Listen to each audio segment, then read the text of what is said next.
ఈ వెహికల్ వచ్చేసి మా కొత్త కస్టమర్ అని చెప్పాలి. రెఫరెన్స్‌తో వచ్చారు మన దగ్గరికి. దగ్గర దగ్గర ఒక 15 కిలోమీటర్ ప్లస్ ఉంటుంది ఆయన నుంచి మనకి. సో, దీని కంప్లెయింట్స్ ఏంటంటే బ్యాక్ బ్రేక్ వేస్తే సౌండ్ వస్తుంది. అట్లా బ్యాక్ వీల్ టూరింగ్ ఉంది. అట్లనే chain tyres, clutch adjustment, kick rod oil seal, అట్లనే ఇంజిన్ ఆయిల్ మార్చాలి. Front fork oil seal 2, fork oil, seat cover. So, first మనం ఫ్రంట్ ఫోర్క్ ఆయిల్ నుంచి స్టార్ట్ చేసి ఈయన కూడా దసరాకి 2 రోజులు ముందుగా ఇచ్చారు. ఇంకా ఒప్పుకున్న తర్వాత మాట ఇస్తే తప్పకూడదు కదా! షేర్ ఖాన్. సో, అందుకే ఇంక మాట తప్పకుండా రెండిటికి ఫోర్క్ ఆయిల్ సీల్ రిమూవ్ చేసి కొత్త ఆయిల్ సీల్ అయితే వేసి ఆయిల్ అయితే మనం డ్రాప్ చేయడం జరిగింది.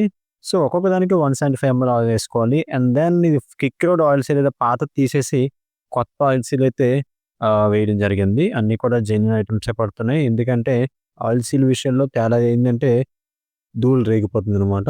సో, ఆయిల్ సీల్ వేసేసి ఫోర్క్ సెక్షన్ రెడీ చేసేసి ఈ ఫోర్క్ బెండ్ కూడా ఉందని చెప్పడం మర్చిపోయాను. అండ్ వన్ మోర్ థింగ్, ఈ మడ్గర్ ప్యాడ్ అనేది నేను సజెస్ట్ చేశాను. ఎందుకంటే మట్టి అనేది ఇంజిన్ తుల్లిపోతుంది అని తెలీదు కాబట్టి మనమైతే చెప్పడం జరిగింది. అండ్ ఆయన నోటీస్ చేసిన విషయం ఏంటంటే, "పెట్రోల్ పైప్ అయితే మార్చేయండి హార్డ్ అయిపోయిందన్నారు." సో, ఇది ఆర్డినరీ పైప్ సార్. దీనికి మనం ఏంటంటే ఒరిజినల్ పైప్ ఏద్దామని చెప్పేసి, అట్లనే రిమ్ కూడా ఓపెన్ చేసి మొత్తం డ్యూరింగ్ చేసేసి, ఈ బ్రేక్ షూలు ఎవరో పాతవి వేశారంట. మీరు కొత్తవి వేశారు కానీ డూప్లికేట్ వేశారు. యారో కంపెనీ అంట. సో, క్లీన్ చేసేసి ఎయిర్ ఫిల్టర్ కూడా ఓపెన్ చేసి చాన్నాళ్ళు అయిపోయిందేమో. ఎందుకంటే చూసారు కదా లోపల ఎలా బూజు పట్టేసిందో. సో, ఫైనల్‌గా ఇంజిన్ ఆయిల్ చూసారు కదా! ఎంత తక్కువొచ్చిందో. కస్టమర్ కూడా ఆయిల్ లేట్‌గా మార్చారు. సో, దీనివల్ల బండి బోర్ సీజ్ అయ్యే ఛాన్సెస్ ఎక్కువగా ఉంటాయి. అండ్ ఇంజిన్ ఆయిల్ మనమైతే 1 లీటర్ కాదు 900 ఎంఎల్ అయితే సరిపోతుంది దీనికి. సో, ఇంజిన్ ఆయిల్ అయితే వేసేసి ఇంక వీడియో కూడా ఎండింగ్ వచ్చేసిందండి. సీట్ కవర్ వేసిన తర్వాత కస్టమర్ ఏమన్నారంటే, "హ్యాంగ్ కవర్ కూడా వేసేయండి" అన్నారు.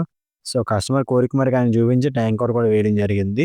సీట్ కవర్ కూడా వేసేసాము. అండ్ దెన్ ఫైనల్‌గా సిగ్నల్ లైట్ విషయానికి వచ్చేసరికి ఇగో ఒక బెడ్ ఇరిగిపోయింది. దీనికోసం ఎంటైర్ డూమ్ ఓపెన్ చేసి ప్రిపేర్ చేయడం జరిగింది. ఇలాంటి అప్డేట్స్ కోసం మన ఛానెల్ అయితే సబ్స్క్రైబ్ చేసేసుకోండి.